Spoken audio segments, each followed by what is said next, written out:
উপরে হলো আর রহমান, নিচে হলো খালাকাল ইনসান, মাঝখানে হলো আল্লামাল কোরআন। আল্লাহ বুঝাইতে চাইছেন, ও বান্দা ও বান্দা, তুমি খালাকাল ইনসানের সম্পর্ক যদি আর রহমানের সাথে গড়তে চাও, মাঝখানের মাধ্যম আল্লামাল কোরআন প্রয়োজন হবে, ঠিক কি না? কোরআনকে মাইনাস করে তুমি তোমার জীবনকে করতে পারবে না। কোরআনকে মাইনাস করে তুমি তোমার রবের মুহাব্বত।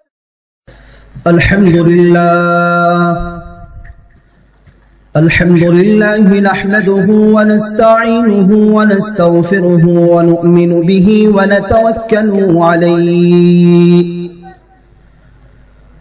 ওয়া নাউযু বিল্লাহি মিন শুরুরি আনফুসিনা ওয়া মিন সাইয়্যাতি আ'মালিনা। من يهده الله فلا مضل له ومن يضلله فلا هادي له وأشهد أن لا إله إلا الله وحده لا شريك له وأشهد أن سيدنا ونبينا وحبيبنا وطبيبنا وطبيب قلوبنا ومولانا محمدا عبده ورسوله أرسله بالحق بشيرا ونذيرا وداعيا إلى الله بإذنه وسراجا منيرا.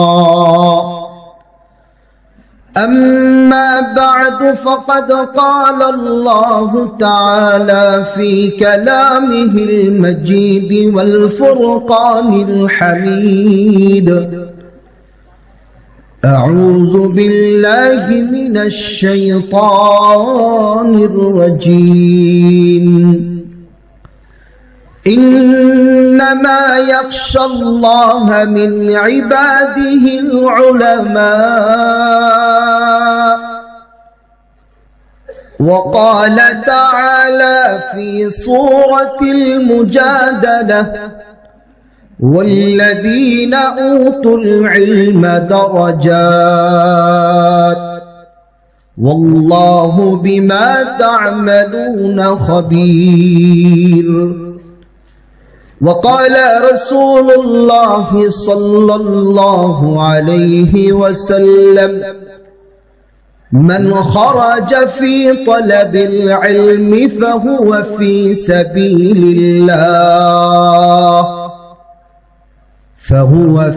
سبيل الله حتى يرجع. وعن أبي الدرداء رضي الله تعالى عنه قال: سمعت رسول الله صلى الله عليه وسلم يقول: من سلك طريقا يطلب فيه علما سلك الله به طريقا من طرق الجنة. وإن الملائكة لتضع أجنحتها رضا لطالب العلم. وإن العالم يستغفر له من في السماوات. وإن العالم يستغفر له من في السماوات ومن في الأرض. والحيطان في جوف الماء. وإن الفضل العالم على العابد كفضل القمر ليلة البدر على سائر الكواكب. وإن العلماء ورثة الأنبياء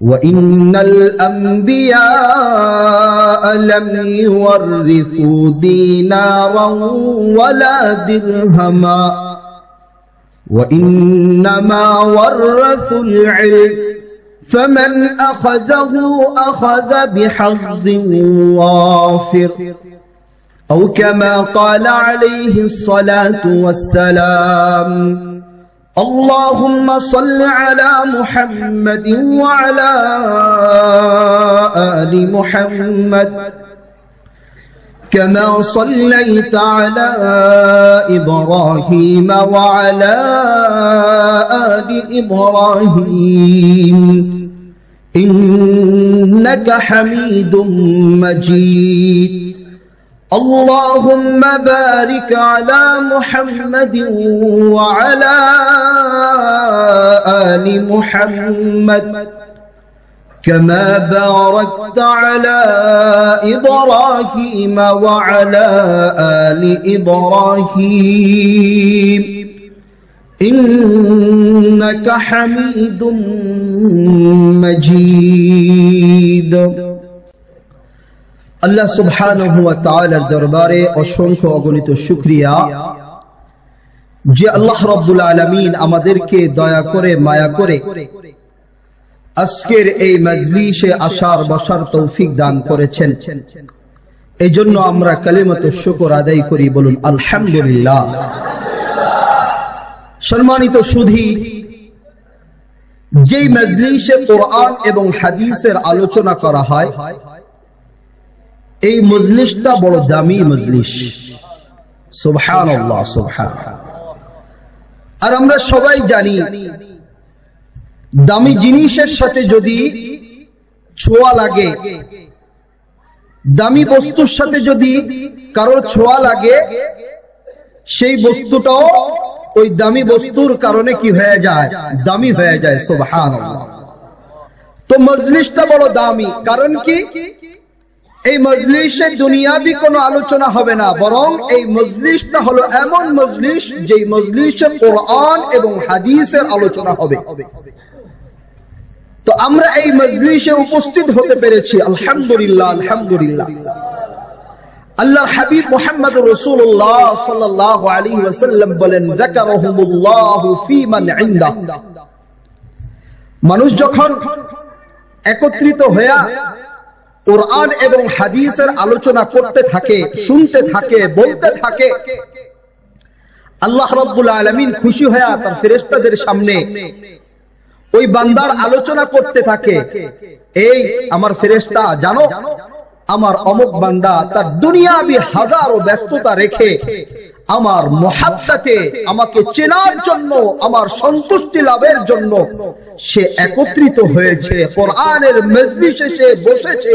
সুবহানাল্লাহ সুবহানাল্লাহ। তো রাসূলের হাদিসের ভাষ্য অনুযায়ী আমার আপনার নাম আল্লাহর দরবারে ফেরেশতাদের সামনে আল্লাহ আলোচনা করতেছেন। সুবহানাল্লাহ সুবহানাল্লাহ। আর আল্লাহর দরবারে কোন ব্যক্তির নাম আলোচনায় আসা, এটা বড় সৌভাগ্যের বিষয়। সৌভাগ্যের বিষয় কিনা? ছোট একটা উদাহরণ দেই। আমরা অনেক সময় বিপদে পড়লে পকেট থেকে, মানিব্যাগ থেকে মানিব্যাগ বের করে ছবি দেখায়, এই আমারে চিনো, কথাবার্তা সাবধানে বইল, দেখছো আমার ছবি কার সাথে, দেখায় কিনা, আমি কিন্তু অমুকের বড় ছোট ভাই, কথাবার্তা সাবধানে বইল। তো ঠিক আল্লাহ রাব্বুল আলামিনের দরবারে আমার আপনার নাম আলোচনায় আসতেছে, এটা বড় সৌভাগ্যের বিষয়, একটা পাওয়ারের বিষয়। আল্লাহর হাবিব মুহাম্মদুর রাসূলুল্লাহ সাল্লাল্লাহু আলাইহি ওয়াসাল্লামের একজন সাহাবী, তার নাম হলো উবাই ইবনে কাব। সাহাবীর নাম কি? উবাই ইবনে কাব। সুন্দর কোরআন তেলাওয়াত করতে পারতেন। একদিন জিবরাইল আলাইহিস সালাতু ওয়াস সালাম এসে বললেন, ইয়া রাসূলুল্লাহ, আল্লাহ রাব্বুল আলামিন আপনার সাহাবী উবাইকে কোরআন তেলাওয়াত করতে বলেছেন। আল্লাহর হাবিব উবাইকে ডাক দিলেন, ও উবাই এদিকে আসো, আল্লাহ রাব্বুল আলামিন তোমাকে কোরআন তেলাওয়াত করতে বলেছেন। উবাই ইবনে কাব বলেন, ইয়া রাসূলুল্লাহ, আল্লাহ রাব্বুল আলামিন কি আমার নাম ধরে বলেছেন উবাইকে বলো কোরআন তেলাওয়াত করতে? আল্লাহর হাবিব বলেন, হ্যাঁ হ্যাঁ উবাই, আল্লাহ তোমার নাম ধরে বলেছেন উবাইকে বলো কোরআন তেলাওয়াত করতে।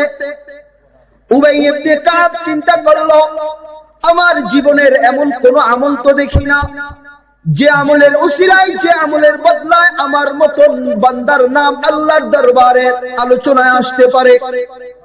উবাই ইবনে কাব খুশিতে বেহুশ হয়ে গেলেন যে আমার মতন মানুষের নাম আল্লাহর দরবারে আলোচনায় এসেছে। সুবহানাল্লাহ।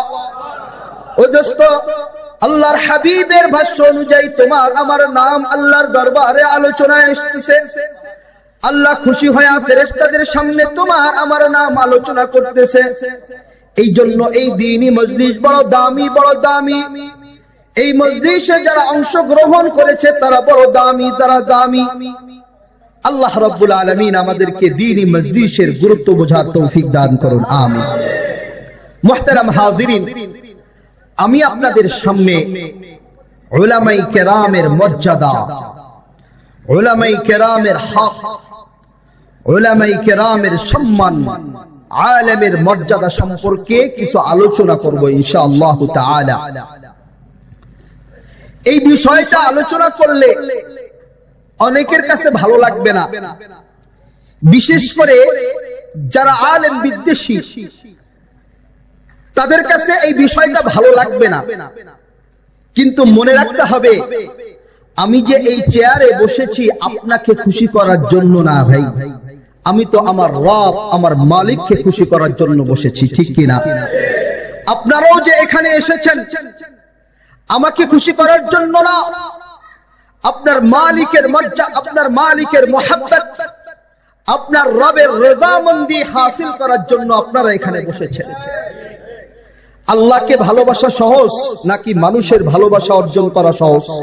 বলেন তো দেখি, কার ভালোবাসা অর্জন করা সহজ? আল্লাহর ভালোবাসা অর্জন করা সহজ। কারণ কি? আল্লাহর দয়া অসীম আর মানুষের দয়া হলো সসীম। তো যেই সত্তার দয়া অসীম, সেই সত্তার মোহাব্বত ভালোবাসা অর্জন করা সহজ। দ্বিতীয় কারণ হলো আল্লাহ এক, তার নীতি এক, এই জন্য তার মোহাব্বত ভালোবাসা অর্জন করা সহজ।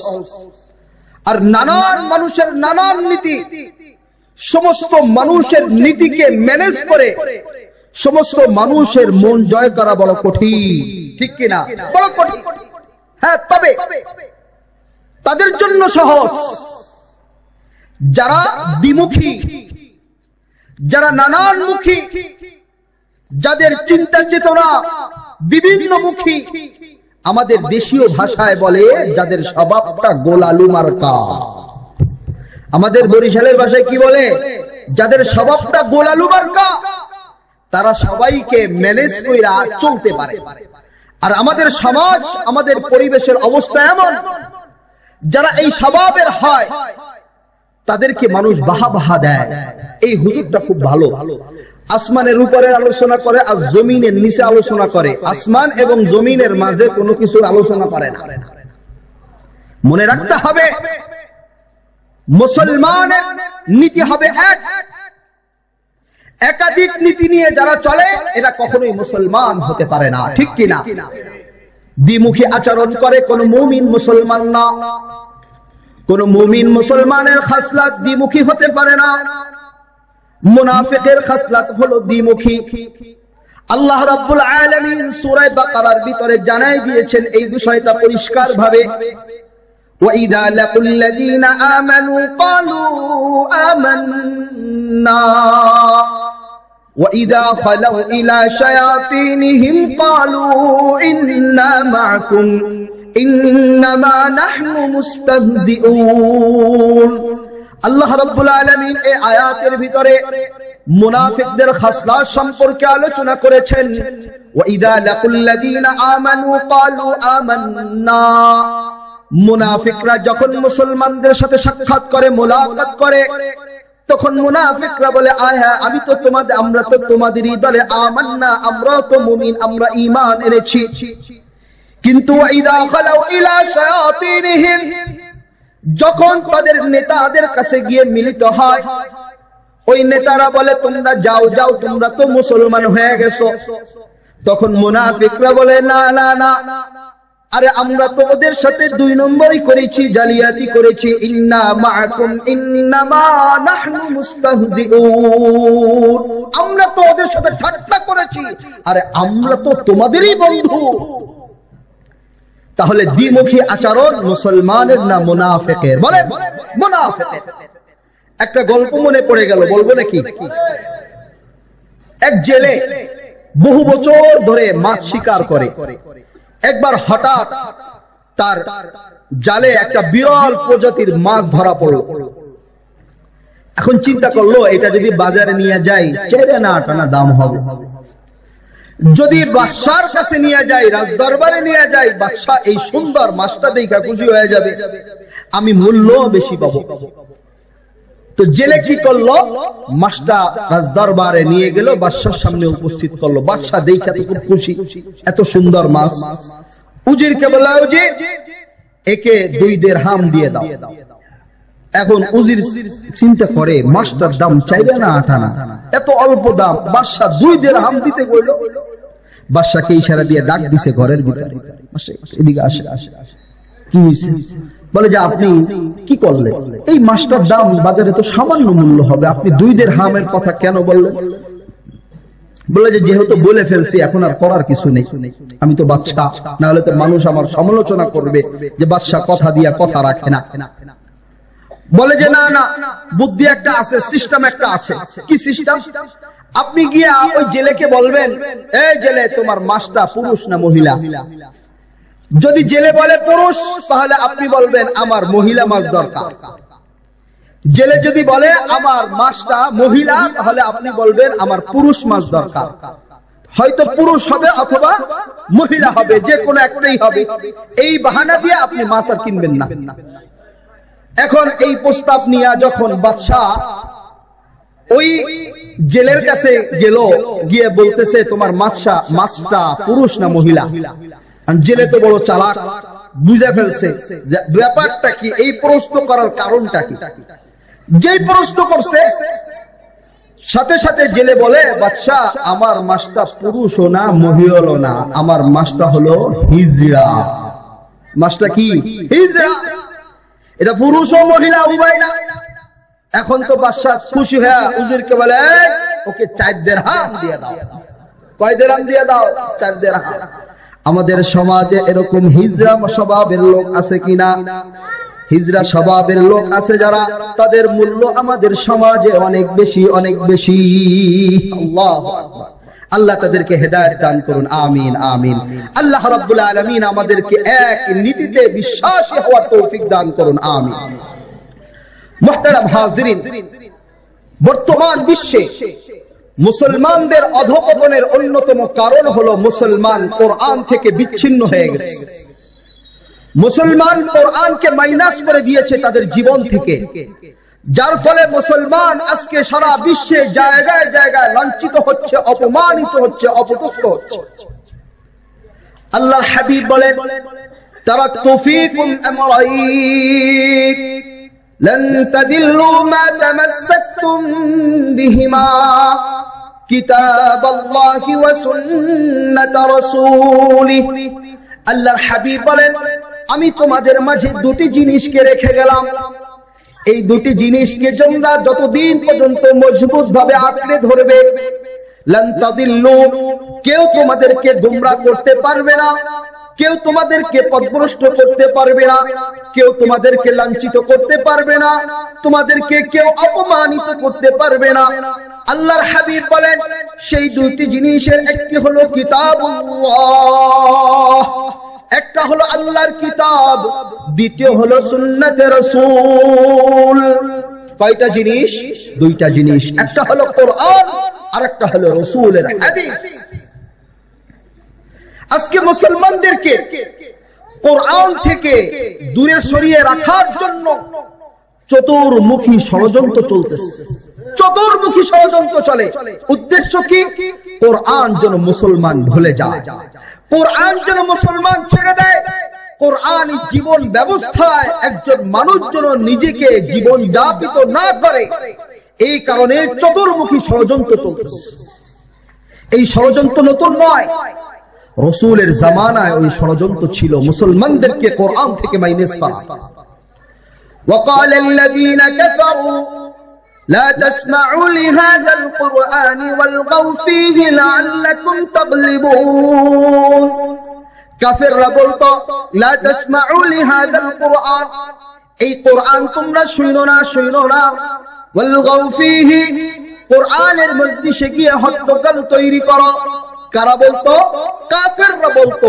কিসের কারণে? যাতে করে মানুষ কোরআন না শুনে। কোরআন যদি না শুনে তাহলে কোরআনের উপরে মানুষের হেদায়েত আসবে না, এবং কোরআনের মজলিসে গিয়ে তোমরা হট্টগোল তৈরি করো, মানুষগুলোকে কোরআন থেকে বিচ্ছিন্ন করে দাও। এই বক্তব্যটা মূলত কাফেরদের না, এই বক্তব্যটা মূলত শয়তানের। বক্তব্যটা মূলত কার? শয়তানের।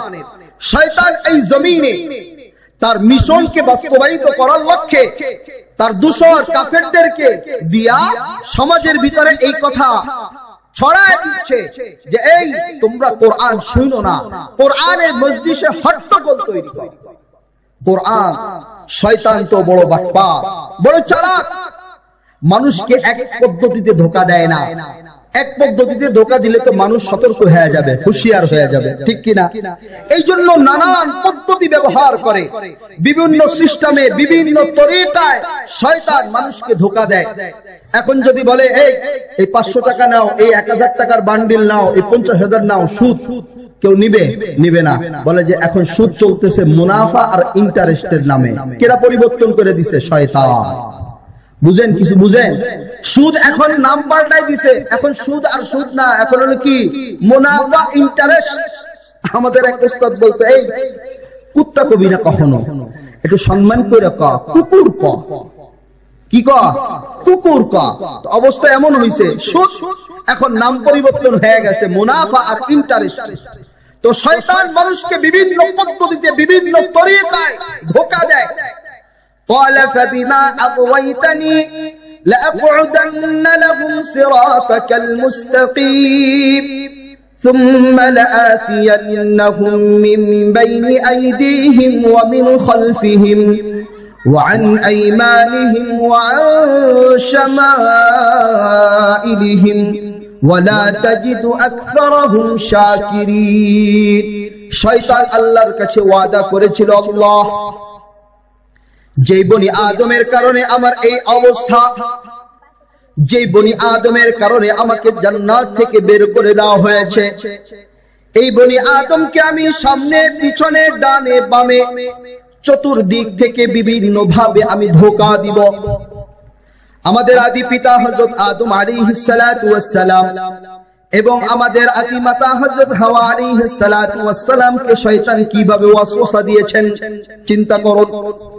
আল্লাহ রাব্বুল আলামিন কোরআনে এই বিষয় আলোচনা করেছেন, ফাওয়াসওয়াসা লাহুমাশ শাইতানু লিইউবদিয়া লাহুমা মা বুরিয়া আনহুমা মিন সাওআতিহিমা ওয়া ক্বালা মা নাহাকুমা রাব্বুকুমা আন হাযিহিশ শাজারা ইল্লা আন তাকুনা মালাকাইনি আও তাকুনা মিনাল খালিদিন وقاسمهما إني لكما لمن الناصحين। আদম আলাইহিস সালাতু ওয়াস সালাম এবং হাওয়া আলাইহিস সালাতু ওয়াস সালামকে শয়তান ওয়াসওয়াসা দেয় এই কথা বলে যে আল্লাহ রাব্বুল আলামিন তো আপনাকে, আপনাদেরকে এই নির্দিষ্ট গাছ থেকে ফল খাইতে নিষেধ করেছেন। এই জাতীয় যে আরো অনেক গাছ আছে, এই জাতীয় গাছ থেকে তো ফল খাইতে নিষেধ করেন নাই। এই ওয়াসওয়াসা দিয়ে যখন দেখলো কাজ হইতেছে না, তখন দ্বিতীয়টা মারল। যে আল্লাহ রাব্বুল আলামিন আপনাদেরকে জান্নাতের ফল, এই গাছের ফল খাইতে কেন নিষেধ করেছেন জানেন নাকি? কারণটা কি? কারণ হইল এই গাছের ফল খাইলে তো আপনারা ফেরেশতা হয়ে যাইবেন। আপনারা কি হয়ে যাবেন? ফেরেশতা হয়ে যাইবেন। এই কারণে আল্লাহ রাব্বুল আলামিন আপনাদেরকে এই গাছের ফল খাইতে নিষেধ করেছেন। শয়তান দেখলো যে এই পদ্ধতি দিয়েও কাজ হইল না, তৃতীয়টা মারছে যে আল্লাহ রাব্বুল আলামিন কেন জান্নাতের ফল খাইতে নিষেধ করেছেন জানেন নাকি? বলে যে কি? বলে যে আও তাকুনা মিনাল খালিদিন, আল্লাহ চান না আপনারা চিরস্থায়ী ভাবে জান্নাতে থাকেন। এই গাছের ফল খাইলে তো আপনারা চিরকাল জান্নাতে থাকতে হবে, আল্লাহ এটা চান না। এই কারণে আল্লাহ আপনাদেরকে নিষেধ করেছেন। শয়তান যখন দেখলো যে এইটা দিয়েও কাজ হইল না, এরপরে বলে যে আপনারা আমাকে অবিশ্বাস করছেন, আপনারা আমাকে শত্রু মনে করেন, কিন্তু ওয়াকাসামাহুমা ইন্নী লাকুমা লামিনান নাসিহিন, আল্লাহর কসম কইরা বলতেছি আমি কিন্তু আপনাদের হিতাকাঙ্ক্ষী, শুভাকাঙ্ক্ষী, আমি আপনাদের কল্যাণ চাই, ভালো চাই। পদ্ধতি দেখলেন? এক পদ্ধতিতে না বিভিন্ন পদ্ধতিতে? বিভিন্ন পদ্ধতিতে শয়তান ধোঁকা দিবে মানুষকে কোরআন থেকে বিচ্ছিন্ন করার জন্য। শয়তান এই কথা ভালোভাবে বুঝে যে আমি যদি মুসলমানদেরকে কোরআন থেকে দূরে সরায় দিতে পারি, মানুষকে যদি কোরআন থেকে দূরে সরায় দিতে পারি, তাহলে ওই মানুষগুলোর সাথে তাদের রবের সম্পর্ক থাকবে না। শয়তান ভালোভাবে বুঝে। আর কোরআন ছাড়া, কোরআনের মাধ্যম ছাড়া কশিনকালেও রবের সাথে বান্দার সম্পর্ক হওয়ার কোনো সুযোগ নেই, ঠিক কিনা? তুমি যদি তোমার রবের সাথে সম্পর্ক করতে চাও, কোরআনের ছায়া চলে তোমাকে চলে আসতে হবে। কোরআনের মাধ্যমেই তুমি পারবে তোমার রবের সাথে ভালোবাসা স্থাপন করতে। কোরআনের মাধ্যমেই তোমার রবের রেজামন্দি হাসিল করতে হবে। কোরআনকে মাইনাস করে তুমি কখনোই তোমার রবের মুহাব্বত অর্জন করতে পারবে না। আল্লাহ রাব্বুল আলামিন বলেন, ইয়া আইয়ুহাল্লাযীনা আমানুত্তাকুল্লাহ হাক্কা তুকাতিহি ওয়া লা তামুতুন্না ইল্লা ওয়া আনতুম মুসলিমুন واعتصموا بحبل الله جميعا ولا تفرقوا। আল্লাহ রাব্বুল আলামিন বলেন, ও ঈমানদার, তোমরা আল্লাহর রজ্জুকে মজবুত ভাবে আঁকড়ে ধরো। আল্লাহর রজ্জুকে কি করো? মজবুত ভাবে আঁকড়ে ধরো। আল্লাহর রজ্জু দ্বারা উদ্দেশ্য হলো কোরআন। আল্লাহর রজ্জু দ্বারা উদ্দেশ্য কি? কোরআন। আল্লাহ রাব্বুল আলামিন এই আয়াতের ভিতরে কোরআনকে রশি বলে আখ্যায়িত করেছেন। কোরআনকে কি বলেছেন? রশি বলেছেন। মুফাসসিরিনে কেরামগণ এর হিকমত আলোচনা করেছেন যে আল্লাহ কেন কোরআনকে রশি বললেন। এর পিছনে কারণ হলো, রশির কাজ হলো বিচ্ছিন্ন কিছু বস্তুগুলোকে একত্রিত করা। তো ঠিক ওরকম ভাবে রশির ভিতরে যেরকম কাজ পাওয়া যায় বিচ্ছিন্নকে একত্রিত করা, ঠিক ওরকম ফায়দা কোরআনও দেয়। কোরআন মানুষকে আল্লাহর সাথে সম্পর্ক গড়ে দেয়। একজন কাঠুরিয়া সকাল থেকে নিয়ে বিকেল পর্যন্ত বিভিন্ন জায়গা থেকে বিভিন্ন গাছের ডালপালাগুলো কুড়িয়ে এক জায়গায় একত্রিত করে সন্ধ্যাবেলায় যখন বাড়িতে যাওয়ার মাসআলা আসে, একটা রশি দিয়ে ওই বিচ্ছিন্ন লাকড়িগুলোকে বাঁধে কিনা? বাঁধে কিনা? বাঁধে। রশির কাজ হলো বিচ্ছিন্ন বস্তুকে একত্রিত করা। আল্লাহ রাব্বুল আলামিন বুঝাইতে চাইলেন এই কোরআনটা হলো রশি। এই কোরআনের মাধ্যমে তোমার সাথে আমার মুহাব্বত গড়ে উঠবে। সুতরাং কোরআনকে মাইনাস করে ও বান্দা তুমি আল্লাহর সাথে সম্পর্ক গড়তে পারবে না। সূরা রহমান নিয়ে একটু গবেষণা করো। সূরা রহমানের প্রথম 3টি আয়াত আল্লাহ রাব্বুল আলামিন বলেন আর রহমান। প্রথম আয়াত কি বলেন? আর রহমান। দ্বিতীয় আয়াত আল্লামাল কোরআন। তৃতীয় আয়াত খালাকাল ইনসান। আল্লাহ রাব্বুল আলামিন রহমানের পরিচয় দিচ্ছেন। রহমান কে? রহমান হলো তিনি যিনি আল্লামাল কোরআন, কোরআনের শিক্ষা দিয়েছেন। রহমান হলো তিনি যিনি খালাকাল ইনসান, মানুষকে সৃষ্টি করেছেন। আমি আপনাদের কাছে প্রশ্ন করি, জিজ্ঞাসা করি, ওরে ভাই, খালাকাল ইনসান মানুষ সৃষ্টি আগে না কোরআন শিক্ষা আগে? বলেন, মানুষ সৃষ্টি আগে কিনা? মানুষের সৃষ্টি আগে, এরপরে কোরআনের শিক্ষা। তাহলে নিয়ম অনুযায়ী আমাদের মন মস্তিষ্ক অনুযায়ী কি হওয়া উচিত ছিল? আর রহমান খালাকাল ইনসান আল্লামাল কোরআন। কিন্তু আল্লাহ রাব্বুল আলামিন বড় হাকিম, আল্লাহ রাব্বুল আলামিন সবকিছুই ভালো করে জানেন। এই জন্য আল্লাহ রাব্বুল আলামিন মানুষদেরকে শিক্ষা দেওয়ার জন্য আর রহমানের পরে খলাকাল ইনসান না এনে আল্লামাল কুরআন আনলেন। উপরে হলো আর রহমান, নিচে হলো খলাকাল ইনসান, মাঝখানে হলো আল্লামাল কুরআন। আল্লাহ বুঝাইতে চাইছেন, ও বান্দা ও বান্দা, তুমি খালাকাল ইনসানের সম্পর্ক যদি আর রহমানের সাথে গড়তে চাও, মাঝখানের মাধ্যম আল্লামাল কুরআন প্রয়োজন হবে, ঠিক কি না? কোরআনকে মাইনাস করে তুমি তোমার জীবনকে করতে পারবে না। কোরআনকে মাইনাস করে তুমি তোমার রবের মুহাব্বত রেজামন্দি কোশ্চিন কালাও হাসিল করতে পারবে না। তোমাকে অবশ্যই কোরআনের ছায়া তলে আসতে হবে। তুমি যদি তোমার রবের ভালোবাসা পেতে চাও, অবশ্যই তোমাকে তোমার কোরআনের ছায়া তলে তোমাকে অবশ্যই আসতে হবে। মুহতারাম হাজিরিন, তুমি যদি কোরআনকে মাইনাস করে দাও নিজের জীবন থেকে, তোমার গোটা জীবনটা বরবাদ হয়ে যাবে, তোমার জীবনটা অচল হয়ে যাবে। কোরআন ছাড়া তোমার জীবনটা সর্বদা অচল, তুমি কখনো সচল হতে পারবে না, তোমার পুরো দেহটা অচল হয়ে যাবে। কোরআনকে যদি তুমি মাইনাস করে দাও, তোমার পুরো দেহটা রোগাক্রান্ত হয়ে যাবে, কলুষিত হয়ে যাবে। আল্লাহর হাবিব বলেন যে প্রত্যেকটা মানুষের দেহের ভিতরে একটা গোশতের টুকরা আছে, এই গোশতের টুকরাটার নাম হলো কলব। গোশতের টুকরাটার নাম কি? কলব। وقال رسول الله صلى الله عليه وسلم الا ان في الجسد لمضغه اذا صلحت صلح الجسد كله واذا فسدت فسد الجسد كله الا وهي القلب। আল্লাহর হাবিব বলেন, শুনে রাখো, শুনে রাখো, তোমাদের দেহের ভিতরে একটা গোশতের টুকরা আছে, এই গোশতের টুকরা যদি রোগাক্রান্ত মুক্ত থাকে, এই গোশতের টুকরাটা যদি পরিষ্কার পরিচ্ছন্ন থাকে, তাহলে তোমাদের পুরো দেহটা পরিষ্কার পরিচ্ছন্ন থাকবে। আর ওই গোশতের টুকরা যদি কলুষিত হয়ে যায়, রোগাক্রান্ত হয়ে যায়, তোমাদের পুরো দেহটা রোগাক্রান্ত হয়ে যাবে। ও দোস্ত, তুমি যদি তোমার কলবটাকে পরিষ্কার করতে চাও, তোমার কলবটাকে যদি রোগাক্রান্ত থেকে মুক্ত করতে চাও, তোমার কলবটা যদি পরিষ্কার পরিচ্ছন্ন পবিত্র করতে চাও, তাহলে অবশ্যই তোমাকে কোরআনের ছায়া তলে চলে আসতে হবে। কোরআন তোমার দেহের জন্য খোরাক, কোরআন তোমার দিলের খোরাক। যেই দিলের ভিতরে কোরআন নেই, সেই দিলটা জং পড়ে গেছে। যেই দিলের ভিতরে কোরআন নেই, সেই দিলটা অপবিত্র, নাপাক। আর যখন মানুষের দিলটা অপবিত্র হয়ে যায়, মানুষের গোটা দেহটা অপবিত্র হয়ে যায়, তার কাছে দ্বীনের মাহফিল ভালো লাগে না, নামাজ ভালো লাগে না, রোজা ভালো লাগে না, যাকাত ভালো লাগে না। এই জন্যই তো আল্লাহ রাব্বুল আলামিন বলে দিয়েছেন, ইয়া আইয়ুহান নাস ক্বাদ জাআতকুম মাউইযাতুম মির রাব্বিকুম ওয়া শিফাউন লিমা ফিস সুদূর। কোরআনটা দিলের জন্য শিফা। কোরআন কিসের জন্য শিফা বলেন? দিলের জন্য শিফা। তোমার দিলটা যদি রোগাক্রান্ত হয়ে যায়, তাহলে কোরআনের ছায়া তলে চলে আসো।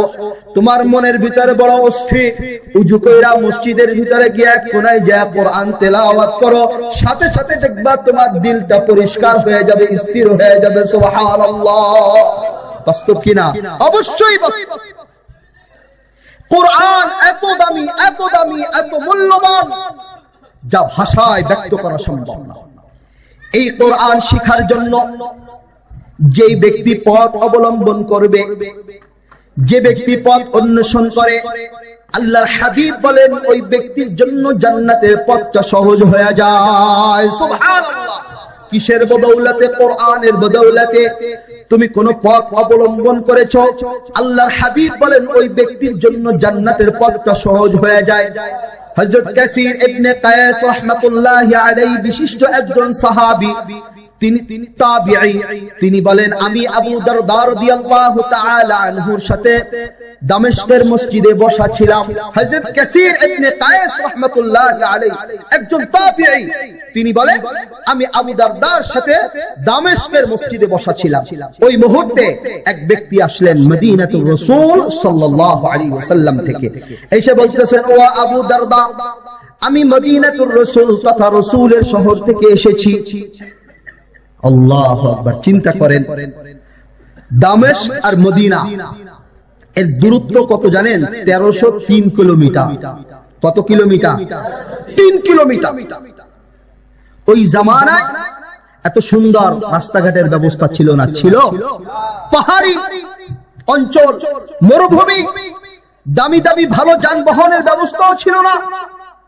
ওই ব্যক্তি এসে হযরত আবু দারদা রাদিয়াল্লাহু তাআলা আনহুকে বলতেছেন, মা জিতু লিহাজাতিন, দুনিয়ার কোন উদ্দেশ্যে আমি আপনার কাছে আসি নাই, আমার একটাই উদ্দেশ্য, আমি শুনেছি আপনি নাকি রাসূলের থেকে হাদিস বর্ণনা করেন, আমি আপনার জবান থেকে রাসূলের হাদিস শুনতে এসেছি।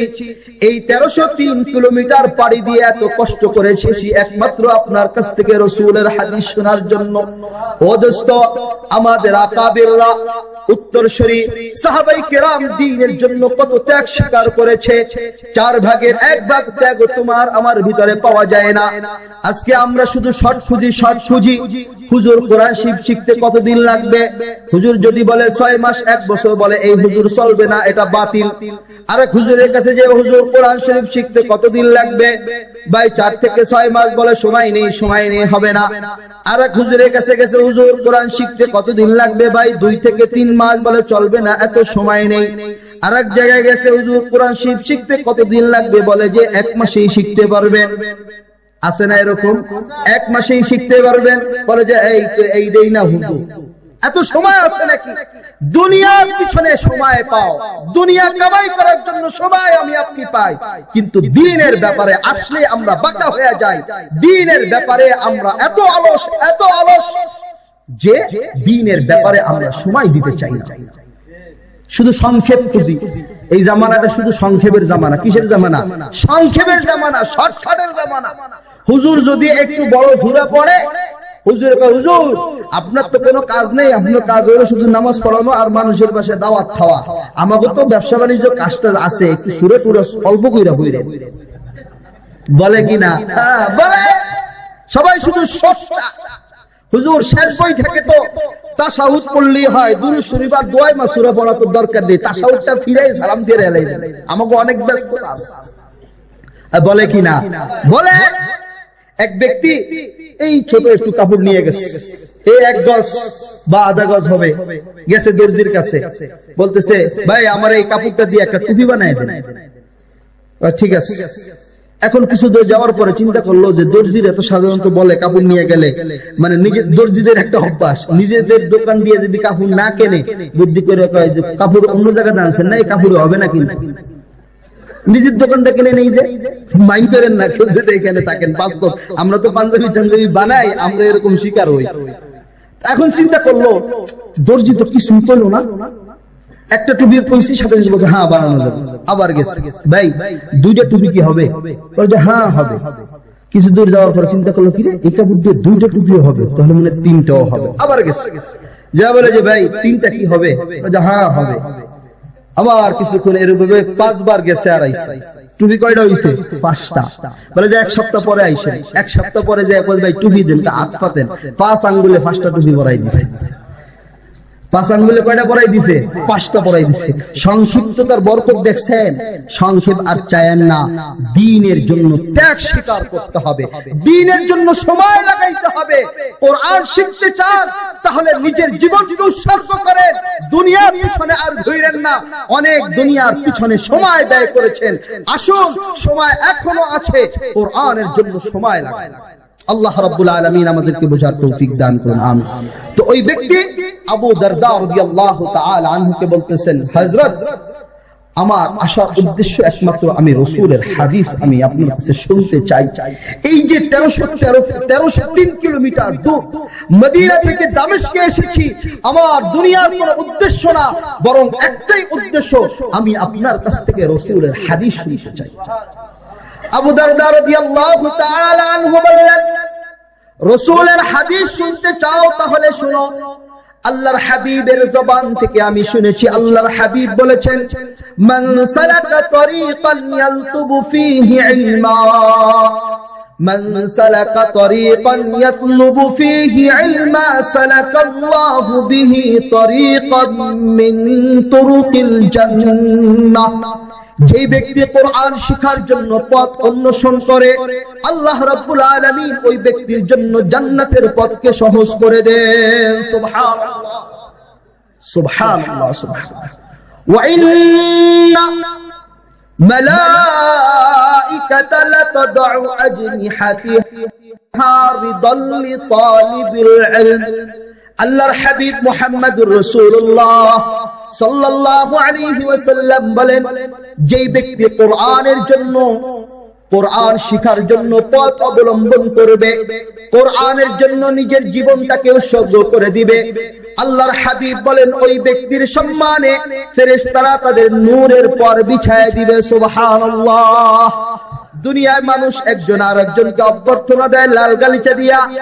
কি দিয়া? লাল গালিচা দিয়া। এই লাল গালিচা দুনিয়াবি লাল গালিচা। আর হুজুরদেরকে লাল গালিচা দিয়া সংবর্ধনা দেওয়া হয়, এটা তোমার আমার নজরে পড়ে না, সেটা হলো ফেরেশতাদের গালিচা। সুবহানাল্লাহ সুবহানাল্লাহ। পিতামাতা বৃদ্ধ হয়ে গেলে পিতামাতার খেদমত করতে হয় না? আল্লাহ রাব্বুল আলামিন তো বলে দিয়েছেন, ও সন্তান পিতামাতার খেদমত করবা। তোমার পিতামাতা বৃদ্ধ হয়ে গেলে তোমার দয়ার ডানাটা বিছায় দিও পিতামাতার জন্য। কিরকম ভাবে? বাচ্চা, মুরগির বাচ্চা যখন ছোট থাকে উপর দিয়ে চিল উড়ে না? গ্রাম দেশে যারা যান থাকেন তারা বুঝতে পারবে, চিল উড়ে না কিসের জন্য? বাচ্চাটাকে ধরার জন্য। মা যখন দেখে উপর দিয়ে চিল উঠতেছে তখন মা নিজের সন্তানকে বাঁচানোর জন্য চিলের থেকে ডানাটা উঁচু করে দেয়। ডানাটা উঁচু করে দেওয়ার সাথে সাথে বাচ্চাগুলো মায়ের ডানার ভিতরে চলে আসে। বাচ্চাগুলো যখন মায়ের ডানার ভিতরে চলে আসে মা ডানাগুলো বুঝিয়ে দেয়। এইভাবে সন্তানকে মুরগির বাচ্চাগুলোকে বাঁচায়। আল্লাহ রাব্বুল আলামিন বলেন, তালিবুল ইলম যারা কোরআনের ধারক বাহক তাদের সম্মানার্থে ফেরেশতারা তাদের নূরের পর বিছায় দেয়। এর অর্থ হলো উলামায়ে কেরামের ক্ষতি কেউ করতে পারবে না, তাদেরকে স্বয়ং ফেরেশতারা তাদেরকে হেফাজত করবে। সুবহানাল্লাহ সুবহানাল্লাহ। وَإِنَّ الْمَلَائِكَةَ لَتَضَعُ أَجْنِحَتَهَا رِضًا لِطَالِبِ الْعِلْمِ وَإِنَّ الْعَالِمَ يَسْتَغْفِرُ لَهُ مَنْ فِي السَّمَاوَاتِ وَمَنْ فِي الْأَرْضِ وَالْحِيتَانُ فِي جَوْفِ الْمَاءِ। আল্লাহর হাবিব বলেন, আসমান এবং জমিনের সমস্ত মাখলুকাত আলেমের জন্য দোয়া করতে থাকে। সুবহানাল্লাহ। আল্লাহর কাছে দোয়া করে, আল্লাহ তোমার ওই আলেমটাকে মাফ করে দাও। ও তোমাকে রাজি খুশি করার জন্য বুকের ভিতরে তোমার কোরআন এবং তোমার রাসূলের হাদিসকে ধারণ করেছে, তুমি ওকে মাফ করে দাও। আল্লাহর হাবিব বলেন, ওয়াল হিতানু ফি জাওফিল মা। এমনকি ওই আলেমের জন্য সমুদ্রের মাছ পর্যন্ত তার জন্য দোয়া করতে থাকে, ইস্তিগফার করতে থাকে, ও আল্লাহ তুমি ওই আলেমটাকে মাফ করে দাও। সুবহানাল্লাহ সুবহানাল্লাহ। ওয়া ইন্না ফাযলাল আলিমি আলাল আবিদি কাফযলিল কমারি লাইলাতাল বদরি আলা সাইরিল কাওয়াকিব। আল্লাহর হাবিব বলেন, একজন আবিদের উপর একজন আলেমের শ্রেষ্ঠত্ব কেমন সমস্ত তারকারাজির উপরে পূর্ণ চন্দ্রের ফজিলত শ্রেষ্ঠত্ব যেমন তেমন। বুঝেন? কিছু বুঝেন? কয় লক্ষ কয় কোটি তারকা মিলাইলে একটা চন্দ্রের সমান হইতে পারবে? হ্যাঁ, আর একটু সহজে কই। একজন আয়েশা হুজুরের প্রশ্ন করছে, হুজুর এই কয়টা সুন্নাত নফল মিলাইলে একটা ফরজ হইব? এখন হুজুরও তো তেমন হুজুর কইতেছে যে কয়টা সুপারি গাছ মিলাইলে একটা তাল গাছ হবে, সেই কয়টা সুন্নাত নফল মিলাইলে একটা ফরজ হবে। বুঝা আসছে? তো আল্লাহর হাবিব বলেন যে সমস্ত তারকারাজির উপরে পূর্ণ চন্দ্রের ফজিলত শ্রেষ্ঠত্ব যেমন, একজন আবেদ ইলমবিহীন একজন আবেদের উপরে একজন আলেমের শ্রেষ্ঠত্ব তেমন। সুবহানাল্লাহ সুবহানাল্লাহ। আল্লাহর হাবিব বলেন, ওয়া ইন্নাল উলামা ওয়ারাসাতুল আম্বিয়া ওয়া ইন্নাল আম্বিয়া লাম ইউরিসু দিনারান ওয়ালা দিরহামা ওয়া ইন্নামা ওয়ারাসুল ইলম। আল্লাহর হাবিব বলেন উলামায়ে কেরাম হলো নবীর ওয়ারিস। উলামায়ে কেরাম কাদের ওয়ারিস বলেন? নবীর ওয়ারিস। উলামায়ে কেরাম নবীর ওয়ারিস। আল্লাহর হাবিব বলেন ধন সম্পদ ওয়ারিস রাইখা যান না নবীরা, নবীরা ওয়ারিস হিসাবে ইলম রাইখা যান। আল্লাহর হাবিব বলেন ফামান আখাযাহু আখাযা বিহাজ্জিন ওয়াফির, যে ব্যক্তি এই ইলম অর্জন করলো, এই ইলম অর্জন করলো, সে অঢেল ধন সম্পদের মালিক হয়ে গেল। সুবহানাল্লাহ। এইজন্য আমরা খুশি, আমাদের টাকা পয়সা নেই, গাড়ি বাড়ি নেই, কিন্তু আমরা দুর্বল নই, আমরা মনক্ষুণ্ণ না, আমরা রাগ না, আমরা গোসা না, আমাদের কোনো চিন্তা ভাবনা নেই। কেননা আল্লাহ রাব্বুল আলামিন যদিও আমাদেরকে ধন সম্পদ দেন নেই, কিন্তু আমাদের সিনার ভিতরে কোরআন আছে এবং রাসূলের হাদিস আছে। এই জন্যই তো হযরত আলী রাদিয়াল্লাহু তাআলা আনহু গর্ব করে বলেছিলেন রদিনা কিসমাতাল জাব্বারি ফিনা লানা ইলমুন ওয়ালিল আ'দাই মালুন ফাইনাল মালা ইয়াফনা আন করিবিন ওয়া ইন্নাল ইলমা বাকিল লা ইয়াজাল। আমরা আল্লাহর বন্টনের উপরে সন্তুষ্ট, আল্লাহ যেভাবে তাকসীম করে দিয়েছেন এর উপরে সন্তুষ্ট। আল্লাহ আমাদেরকে ইলম দিয়েছেন আর আমাদের শত্রুদেরকে দিয়েছেন মাল। আমাদের শত্রুদেরকে দিয়েছেন কি? মাল। আমরা অনেক সময় মন খারাপ করি, হুজুর এই যে কাফের মুশরিকরা এত বড় বড় বিল্ডিং বানাইছে, এত গাড়ি বাড়ি এদের, ওরা তো রবকে অস্বীকার করে, আমরা আল্লাহকে এত মানি, এত কিছু করি, আমাদের তো এত অস্ত্র নেই, এত হাতিয়ার নেই, এত গাড়ি বাড়ি নেই, এত উন্নত মানের বস্তু নেই। কারণ কি? অনেক সময় আমরা বলি কিনা, আরে এটা শয়তানের ধোঁকা, এই দুনিয়াটা তো তোমার আমার জন্য কয়েকখানা আর কাফেরদের জন্য জান্নাত। ওদের আরামায় সব দুনিয়ায়, পরকালে কিছু পাবে না। এজন্য দুনিয়ায় থাকতে গেলে কষ্ট করতে হবে। জান্নাত যদি পেতে চাও, পরকালে যদি শান্তি পেতে চাও, তাহলে অবশ্যই দুনিয়াকে কয়েকখানা হিসাবে মনে কইরা বসবাস করতে হবে। হযরত আলী রাদিয়াল্লাহু তাআলা আনহু বলেন যে ধন সম্পদ একদিন না একদিন শেষ হয়ে যাবে, কিন্তু ইলম শেষ হবে না, ইলম শেষ হবে না। দুনিয়া থেকে সমস্ত মানুষ চলে যাবে। আল্লাহ হাবিব বলেন সমস্ত আমলের দরজাগুলো বন্ধ হয়ে যায়, কিন্তু তিনটা আমল বাকি থাকে। কয়টা আমল বলেন? তিনটা আমল বাকি থাকে। ইযা মাতাল ইনসান ইনকাদা আনহু আমালুহু ইল্লা মিন সালাসা সাদাকাতিন জারিয়াতিন আও ইলমিন ইউনতাফাউ বিহি আও ওয়ালাদিন সালিহিন ইয়াদউ লা। তিনটা আমল জারি থাকে। একটা হলো সদকায়ে জারিয়া, মসজিদ মাদ্রাসা তুমি নির্মাণ করেছো, একটা গাছ লাগিয়েছো, মুসাফির খানা তৈরি করেছো, একটা ডিপ টিউবওয়েল তৈরি করেছো, সেখান থেকে মানুষ পানি পান করতেছে। তুমি দুনিয়া থেকে চলে গেছো, তোমার আমলনামায় বিকাশ হইতেছে, যুক্ত হইতেছে। আল্লাহর হাবিব বলেন দ্বিতীয়টা হলো আও ইলমিন ইউনতাফাউ বিহি, উপকৃত ইলম। তুমি দুনিয়ায় নিজেও কোরআন শিখছো, মানুষকে কোরআনের তালিম দিছো। দুনিয়া থেকে তুমি চলে গেছো, কিন্তু অসংখ্য হাজার হাজার আলেম হাফেজে কোরআন তুমি রেখে গেছো।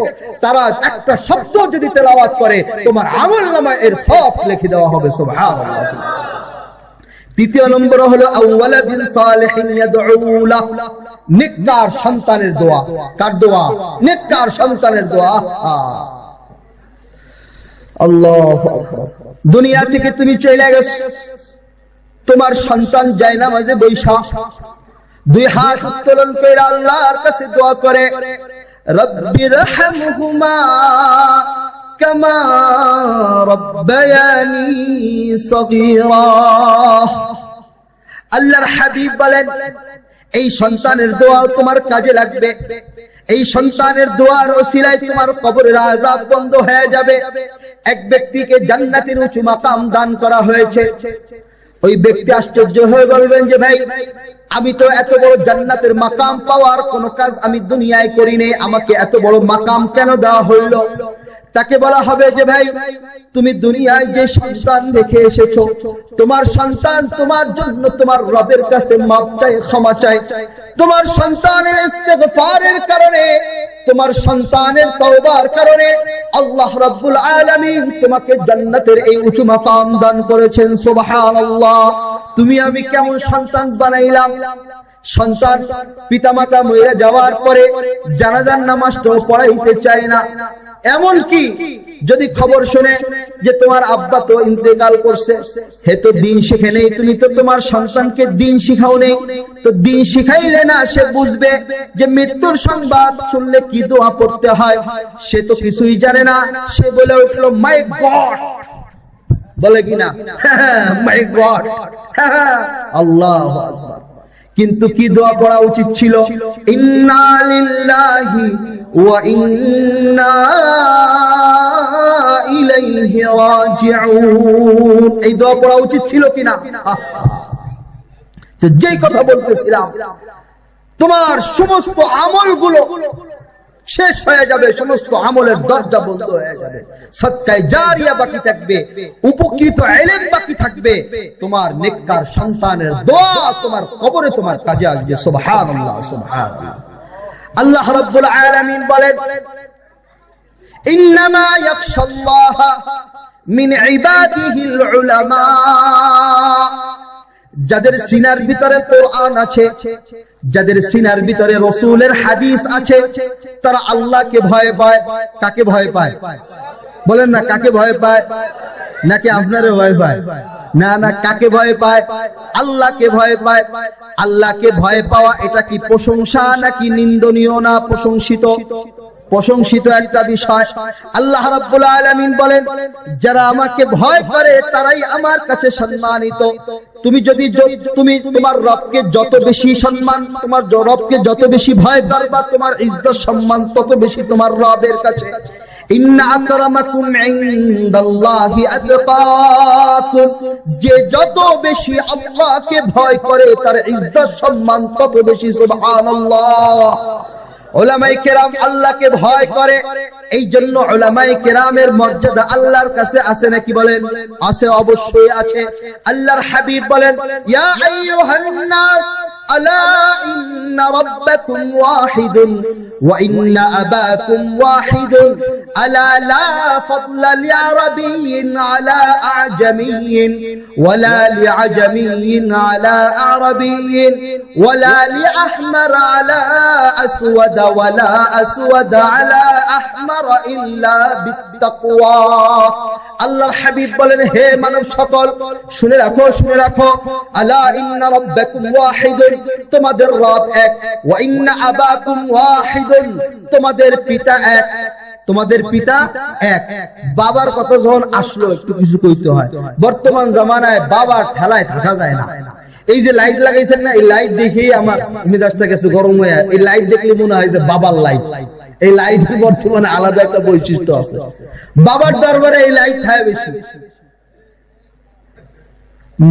মহিলা গেছে, মা গেছে মেয়েরে নিয়া দরবারে বাবার কাছে, যে মহিলা তো পাও ধরে সালাম করছে, বাবা পাপ টাপ করে দিয়েন, অনেকদিন পরে আসলাম, সময় পাই না। এখন সালাম করার পরে এখন মা কইতেছে মেয়েরে, এই বাবার কাছে সালাম কর, ই কর। সালাম করে, নানা আপনি ভালো আছেন নাকি? নানা। মা তো রেগে গেছে, বাবারে নানা করলে তো কি কম তেলে, তোমার যদি বাপ হয় সে আমার তো নানাই হবে, তোমার যে বাপ সে আমার কি হয়? নানাই তো হয়। বাবার জ্বালায় আর থাকতে পারলাম না। আল্লাহ আমাদেরকে হেফাজত করুন। আল্লাহ এই সমস্ত ভণ্ডদের হাত থেকে মুসলমানদের ঈমানকে হেফাজত করুন, আমিন। ওয়া ইন্না আবাকুম ওয়াহিদুন, আল্লাহর হাবিব বলেন, তোমাদের পিতা এক।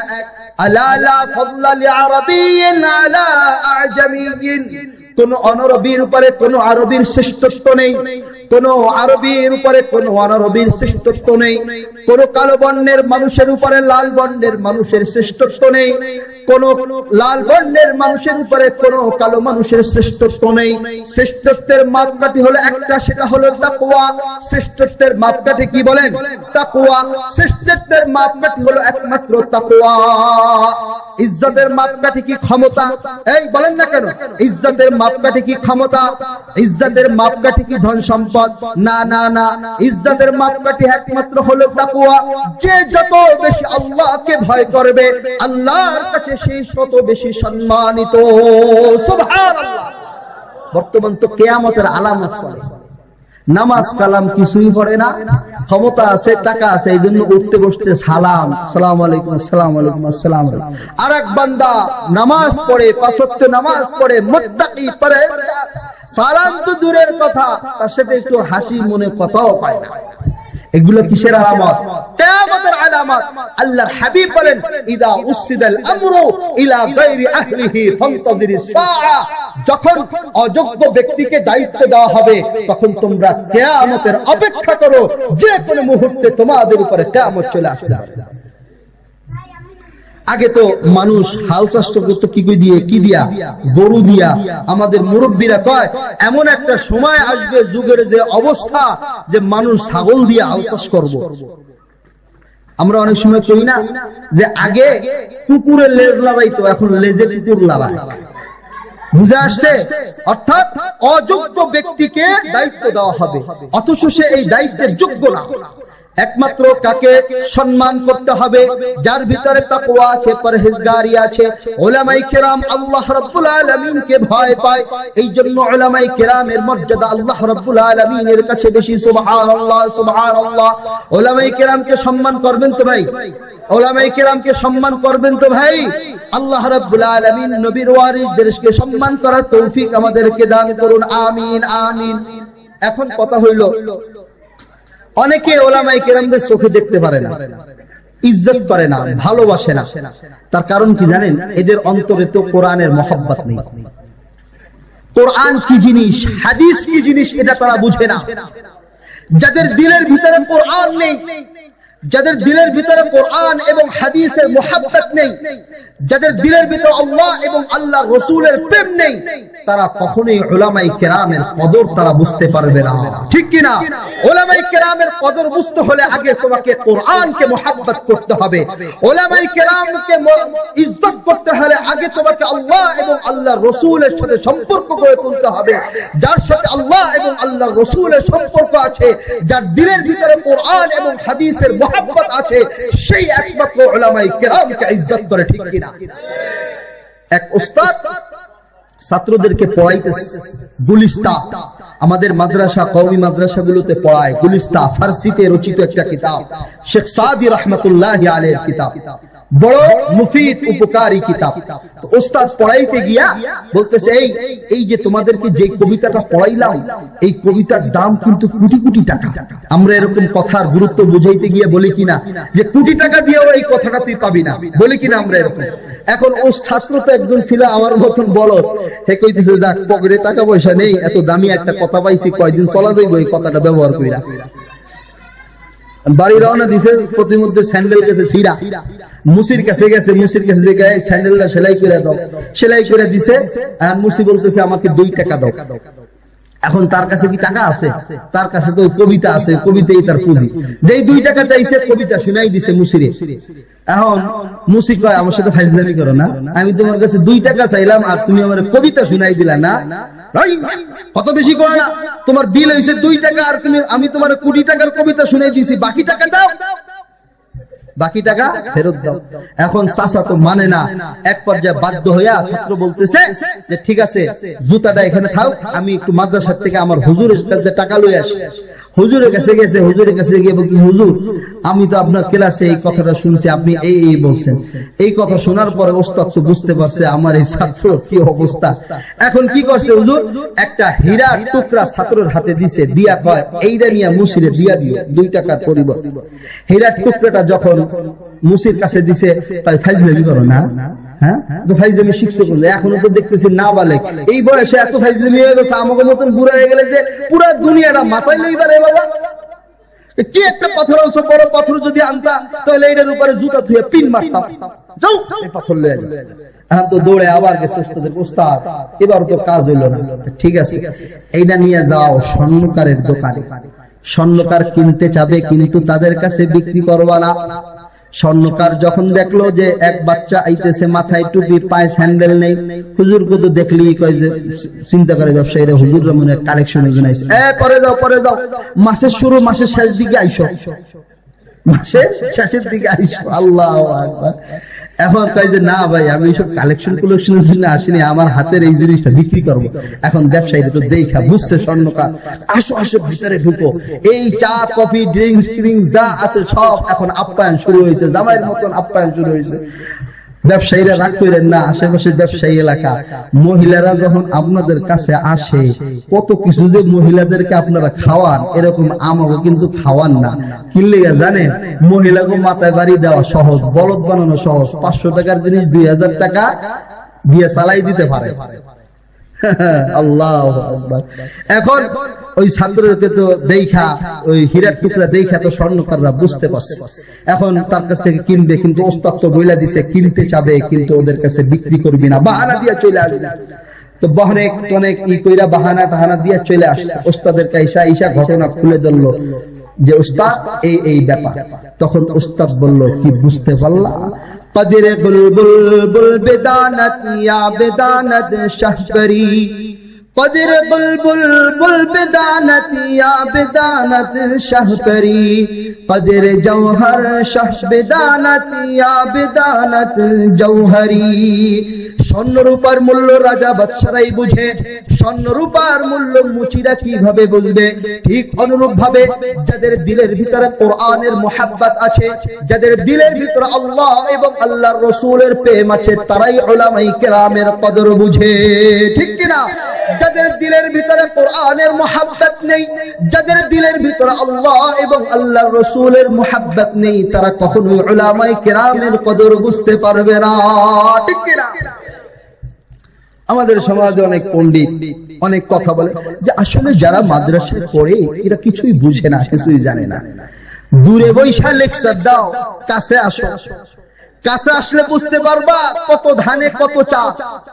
মাদ্রাসার একজন উস্তাদের প্রয়োজন হবে না, মক্তবের একজন ছোট ছাত্রের সাথেও তোমরা তর্ক বিতর্ক করে জয় হতে পারবে না। কেননা তাদের কোরআনের ভিতরে, তাদের অন্তরের ভিতরে আছে কোরআন, তাদের অন্তরের ভিতরে আছে রাসূলের হাদিস। তারা যতই ছোট হোক না কেন, তাদের সিনার ভিতরে যে কিতাব আছে সেটা দুনিয়ার সমস্ত কিতাবের থেকে বড় কিতাব, সুতরাং তাদের সাথে কখনো জয়ী হওয়া সম্ভব না। বাদশা আকবর একবার তার প্রধানমন্ত্রীকে নিয়ে যাইতেছে, একটা পুকুর দেখতে পাইল। এখন প্রধানমন্ত্রী কইতেছে, এই পুকুরের ভিতরে কয় বল পানি আছে, কতদিন? বাদশাহ কেমন কথা কইলেন? এই বলে একটা বলের ভিতরে আর কতটুকু পানি ধরবে, এটা কি সম্ভব? ঠিক ওই মুহূর্তে একজন তালিবুল ইলম ছোট বাচ্চা যাইতেছে, বাচ্চাকে প্রধানমন্ত্রী বাদশা আকবর ডাক দিয়েছে, এদিকে আসো, বলো তো দেখি এই পুকুরের ভিতরে কয় বল পানি হবে? বলে যে বাদশা, এখন আগে বলের সাইজটা দেখতে হবে। বল যদি পুকুরের সমপরিমাণ হয় তাহলে 1 বল পানি হবে, বল যদি পুকুরের অর্ধেক হয় তাহলে 2 বল পানি হবে। ঠিক কিনা? বাদশা খুশি হইয়া প্রধানমন্ত্রীকে, আজকে এই বাচ্চাটা যদি নাবালেগ যদি না হইতো তাহলে তোরে বহিষ্কার কইরা আমি তোর জায়গায় এই বাচ্চাটাকে রাজা প্রধানমন্ত্রী আমি বানাইতাম। এক মুরব্বী, এক চাচা, এগুলো আসলে কিসের কারণে হয় জানেন? হিংসার কারণে। বাংলাদেশ থেকে, ঢাকার থেকে পইরা গেছে গ্রামের দিকে, এখন মুরব্বীর সাথে দেখা, চাচা গ্রামের চাচার দেখা, গ্রাম্য চাচা, বাতিজা এদিকে তুমি তো ভালোই লাগাইছো, পাগড়িও তো বিশাল বড় এক পাগড়ি, আবার তো বুক পকেটে একটা মেসোয়াকও রাখছো, তো ভালোই তো, ভালো পারফিউমও তো লাগাইছো, সুন্দর চেহারা, নুরানি চেহারা, কি শিখে আসছো? আসো কিছু দেখি। আপনারা এটা দেখেননি কোন সময়? হয় হয়, দেখি একটু টেস্ট করি। 10-12 বছর কি নেহা পড়া করে আসছে। আমাদের দেশে কি কয়? নেহা পড়া। কি নেহা পড়া করছে একটু দেখি, কি পরীক্ষা করে একটু দেখি। কত দেখি এই আসমানে তারকা আছে কতগুলা, এটা কোন প্রশ্ন পান? এখন যদি কয় যে চাচা এটা কি একটা প্রশ্ন হইল, তখন চাচা কবে নাচতে না জানলে উঠান বাঁকা। আর যদি বলে যে চাচা পারি না, তাহলে কবে যে এই 10-12 বছর ঘাস কাটছো। এখন সে কি করলো? সেও তো খুব চালাক, যেহেতু সিনার ভিতরে কোরআন আছে, হাদিস আছে। সে বলতে, চাচা এটা সহজ একটা মামুলি প্রশ্ন করছেন, আচ্ছা বলেন তো দেখি, আমি একটা ছোট প্রশ্ন করি, এইটার উত্তর দেন, তারপরে আপনারটা দিব। কি প্রশ্ন? বলে যে এই যে আমরা যে এই পুকুরটার পাশে দাঁড়ায়া গল্প করতেছি, প্রশ্ন করতেছি একজন আরেকজনকে, এই পুকুরের ভিতরে মাছ আছে কয়টা? বলো যে এইটা কিভাবে সম্ভব? তো এইটা কিভাবে সম্ভব? ফাজলামি করেন না। জমিনে বইয়া জমিনের খবর কইতে পারেন না, আমি জমিনে বইয়া আসমানের খবর কমু কিভাবে? ফাজলামি করেন। এগুলো হলো সমস্ত হিংসার বহিঃপ্রকাশ। আলেমকে দেখতে পারে না, আলেমের প্রতি বিদ্বেষ, এগুলো হিংসার বহিঃপ্রকাশ। ও চেয়ারম্যান সাহেব, খবর শুনছেন নাকি? কিসের খবর? বলে যে আপনার বাড়িতে যে কাজ করতো তার ছেলে তো বড় শিক্ষিত হয়ে আসছে। শিক্ষিত হইলে কাজ হইব কি? চাকরি বাকরি পাবে না। তাই কি না? শুনছি বড় চাকরিও করে। চাকরি করলে কি হইব? বেতন পাইব না। তাই যে বেতনও তো পায়, তাই যে বেতন পাইলে কি হইব? ওই দিয়ে বাজারটা ধরো করা লাগবে না। তাই কি না? দেখছি গ্রামে যখন আসে বড় বড় মাছ কিনে, মাছ কিনলে কি হইব? খাইতে পারবে না। তাই যে না, দেখছি খাইলে কি হইব? হজম হইব না। মানুষের ভিতরে যখন হিংসা ঢুকে যায় তখন মানুষের অবস্থা এরকম হয়ে যায়। ইমাম সাহেব যদি নামাজের ভিতরে ভুল করে তখন মাথা গরম, হুজুর ব্যাপারটা কি? আজকে মনে হয় দাওয়াতটাও ছিল না, এই জন্য মাথা গেছে গরম হয়ে। কয় কিনা? কয়। আর আসলে মুসল্লিদের প্রভাবের কারণে ইমামরা ভুল করে। কোরআন এবং হাদিসের কোথাও এরকম পাবেন না ইমামের কারণে ইমামের ভুল হয় না, বরং মুসল্লিদের প্রভাব ইমামের উপরে গিয়ে পড়ে। এই জন্য ইমামরা ভুল করে। আল্লাহর হাবিব মুহাম্মদ রাসূলুল্লাহ সাল্লাল্লাহু আলাইহি ওয়াসাল্লাম একবার ফজরের সালাতের ভিতরে সূরা রুম পড়তেছিলেন, পড়তে গিয়ে আটকে গেলেন। সালাম ফিরানোর পরে বলে, তোমাদের ভিতরে এমন কে আছো যে ভালোভাবে উযু তাহারাত পবিত্রতা অর্জন করোনি? তোমাদের ভালোভাবে পবিত্রতা অর্জন না করার কারণে আমি সূরা রুমের ভিতরে এলোমেলো হয়ে গেছে আমার তেলাওয়াত। এই হাদিসের দ্বারা আমরা বুঝতে পারলাম মুসল্লিদের প্রভাব ইমামের ভিতরে গিয়ে যখন পড়ে ইমাম সাহেব নামাজের ভিতরে ভুল হয়। তাহলে সব দোষ কেন ইমামের উপরে চাপায় দাও? ইমাম সাহেব যদি কোনোদিন ফজরের নামাজে আসতে যদি না পারে, ইমাম সাহেব কি ব্যাপার, কারণটা কি? মাস গেলে তো বান্ডিল একটা ধরায় দিয়ে ফজরে আইলেন না কেন? ভাই ঘুম চলে আসে, ঘুম যদি চলে আসে স্বাভাবিক, কিন্তু গরম হয়ে যাবে, ধমকানো শুরু করবে, এমন অবস্থা যে গায়ে হাত তুলবে। কিন্তু ওরে দোস্ত, ইমাম সাহেব যদি একদিন ফজরের মসজিদে না আসে, তার যদি তার উপরে যদি তুমি হামলা করো, এত যদি খবরদারি করো, তার উপরে যদি এত পেরেশান দাও, তুমি আমি কতদিন ফজরে মসজিদে আসতে পারি নাই, তাহলে তোমার আমার অবস্থা কি হবে চিন্তা করো। একদিন না আসলে, একদিনের কারণে যদি এত খেসারত দিতে হয়, তো তুমি আমি তো এরকম মাসকে মাস, বছরকে বছর গিয়েছে মসজিদে আমি আসতে পারি নাই, তাহলে আমার অবস্থাটা কি হবে? দাসী বাদশার বিছানা ঝাড়ু দেয়, পরিষ্কার করে। তো একদিন চিন্তা করলো যে এত বছর যাবৎ বাদশার বিছানাটা ঢাললাম, দেখি একটু শুয়ে দেখি বিছানাটা কিরম।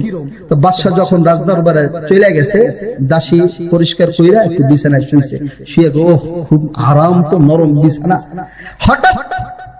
হঠাৎ করে বাদশা কোন এক কাজে তার রুমের ভিতরে ঢুকছে, কোন একটা ফাইল জরুরি জিনিস রেখে গেছে। আয়েশা তো দেখছে দাসী শোয়া তার বিছানায়। এই তো রাইগা, যদি বাদশার বিছানায় দাসী শুয়ে থাকে তাহলে ছাড়বেন? সাইজ করে ফেলবেন, সাইজ করে ফেলবেন। আপনার বাসার কাজের বুয়া আপনি খান 60 টাকার চাউল, আর আপনার কাজের বুয়ারা দেন রিলিফের চাউল, আছে কিনা? এরকম বৈষম্য করেন না, বৈষম্য করেন না, আল্লাহর কাছে হিসাব দিতে হবে। আপনি ঘুমান তোষকের উপরে, জাজিমের উপর, আর কাজের বুয়ারে ফ্লোরে মাদুরের উপরে শুইতে দেন, এরকম হাজারো নজির আছে, বানায় কথা বলতেছি না। বাদশা তো দিছে পিড়া, তোর এত বড় সাহস আমার বিছানায়। এখন দাসী পিড়া খায়া একবার কান্দে আর একবার আসে, একবার কান্দে আর একবার হাসে। এখন বাদশা আজীব হয়ে গেল, তাজ্জুব হয়ে গেল, কিরে তোরে আমি ফিডাই, তুই একবার হাসোস একবার কাঁদোস। হাসোস কি লেগে কাঁদোস কি লেগে? কাঁদি হইলো আপনি আমার ফিডান এই কষ্টে, আর হাসি হইলো আমি আজকে এই একটা মুহূর্ত 5 মিনিট 10 মিনিট শুইছি, এইতে আমার এত গুতা, আর আপনি যে কত বছর এই বিছানায় ঘুমাইছেন, আপনার গুতা যে কত হবে এই চিন্তা কইরা আমি হাসি। আরে দোস্ত, ইমাম সাহেব একদিন ফজরে আসে নাই, তাইতে তোমার মাথা গরম হয়ে গেছে, আর তুমি যে কত বছরকে বছর মসজিদে আসো নাই, তোমার কি হবে? হাসর নাসর চিন্তা করে দেখো, চিন্তা করে দেখো। আমাদের সমাজে কিছু পণ্ডিত ভাই রয়েছে, এরা সারা জীবন নডামি সডামি করছে, বুড়া বয়সে আইসা একটু সমাজের কেউ দাম দেয় না, তো কোরআন হাদিস রিসার্চ করে, ভালো জিনিস, কিন্তু কোরআন হাদিস রিসার্চ করে মসজিদের ইমাম মুয়াজ্জিনদের যায় আনুখা আনুখা প্রশ্ন করে, হুজুর এই আদম আলাইহিস সালাতু ওয়াস সালাম এবং হাওয়া আলাইহিস সালাতু ওয়াস সালামের মহর জন্য কি ছিল? এই আনুখা আনুখা। অথচ তারা যদি দুরূদ শরীফ পড়তে করা হয় পারবে না, সূরা ফাতিহা যদি জিজ্ঞাসা করা হয় তাও পারবে না, তাশাহুদ যদি জিজ্ঞাসা করা হয় তাও পারবে না, কিন্তু ওই আনুখা আনুখা প্রশ্ন আইসা হুজুরদেরকে কইরা আটকায়া দেয়।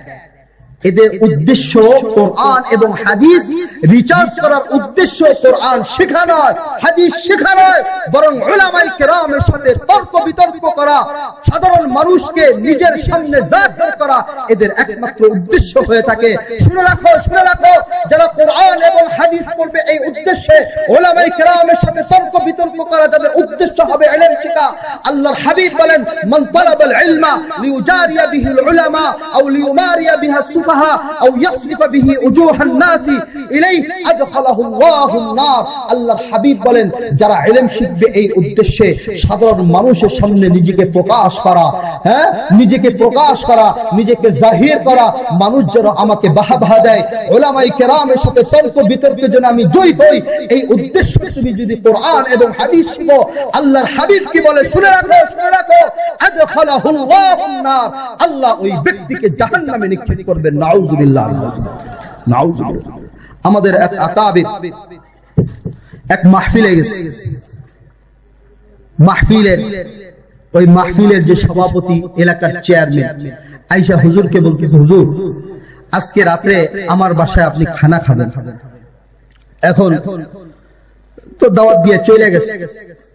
এখন হুজুরের একটা ধর্ম হইল এই, একটা নিয়ম হইল এই যে হুজুর যখন কেউ যদি তাকে দাওয়াত দেয় সে একা যায়, সাথে কাউরে নিয়ে যায় না। তো চেয়ারম্যান এটা ভালো করে জানে। এখন চিন্তা করছে চেয়ারম্যান সাহেব যে হুজুর এত দূর থেকে আরো তার সাথে লোকজন আসছে, তো হুজুর তো একা আসবো, ওই লোকজন গুলো কোথায় খাবে?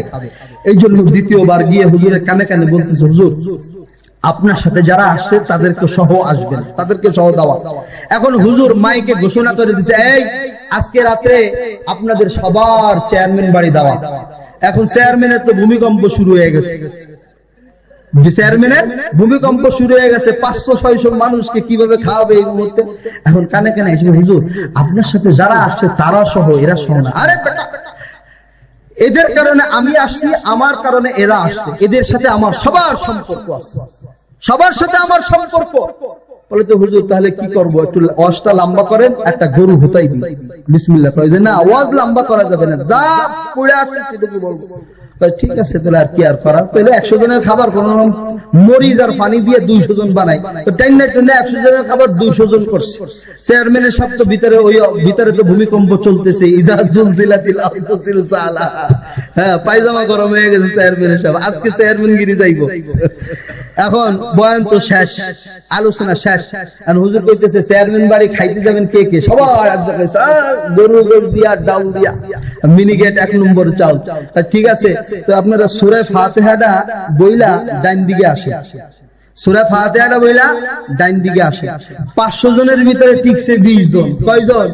20 জন। 500 জনের ভিতরে টিকছে কয়জন? 20 জন। ভয় নেই, আমি এখানে ওই পরীক্ষা নেব না। 20 জন টিকছে। চেয়ারম্যান সাহেব তো খুশি, হুজুর আপনি কি একটা চালান দিলেন, কি চালান দিলেন? বাটি চালান মারা। বেটা এটা তো ছোট চালান দিছি, এর থেকে আরো বড় চালান আছে। কি? সেটা হলো দোয়াই কুনুত। দোয়াই কুনুত যদি ছাড়ি তাহলে এই যে 20 জন আছে, এই 20 জনও টিকবো না। এই যে 20 জন আছে না, এই 20 জনও টিকবো না। তো আমাদের অবস্থা এরকম হয়েছে, নিজেরা কিছুই পারি না, আনুখা আনুখা প্রশ্ন করে উলামায়ে কেরাম, মসজিদের ইমাম, মুয়াজ্জিনদেরকে আমরা বিভ্রান্ত করি। এরকম করবেন না, তাদেরকে ইজ্জত করবেন, তাদেরকে সম্মান করবেন। এরপরে মানুষ বলে হুজুর আপনারা খালি খান আর খান, হুজুরে খালি খায় আর খায়। কয় কিনা, কয় কিনা ফতুয়া দিছে হুজুরে খালি খায়। যখন বলি যে ভাই আপনার ছেলেটা মাদ্রাসায় দেন, কয় যে না খেয়ে কি মরবো না। ফতুয়া ঘুরে ফেলাইছে না, ফতুয়া ঘুরে ফেলাইছে। হুজুররা কেন খায়, আপনারা কেন হুজুরকে খাওয়ান জানেন? হুজুররা কি মুত্তাকি না? কোরআন দিয়ে দলিল দিয়ে বুঝাইলাম না আগে, হুজুররা মুত্তাকি। আর আল্লাহর হাবিব কি বলেন শুনেন, লা তুসাহিব ইল্লা মুমিনা, তোমার বন্ধু মুমিন ব্যতীত কেউ যেন না হইতে পারে। তুমি যাকে বন্ধু বানাবা সে যেন মুমিন হয়। আল্লাহর হাবিব বলেন, ওয়ালা ইয়াকুল তুআমাকা ইল্লা তাকিয়ুন, কোন মুত্তাকি ব্যতীত কেউ যেন তোমার খাবার না খায়। তো তুমি আমি ভালো করে বুঝি, আল্লাহর হাবিব বলেছেন মুত্তাকি ছাড়া তোমার খানা কেউ যেন না খায়। তুমি আমি জানি হুজুররাই মুত্তাকি, এই জন্য হুজুরগো নিয়ে তুমি খাওয়াও। পাইলেন রহস্য, পাইলেন? আবার কয় হুজুররা পর খাওয়া। আরে না না না না, হুজুররা কখনোই পর খাওয়া না, হুজুররা আপন খাওয়া। পর খাওয়া কারা জানেন? যারা টেবিলে তলদা বান্ডিল খায় তারা হলো পর খাওয়া। যারা এতিমের মাল আত্মসাৎ করে তারা হলো পর খাওয়া।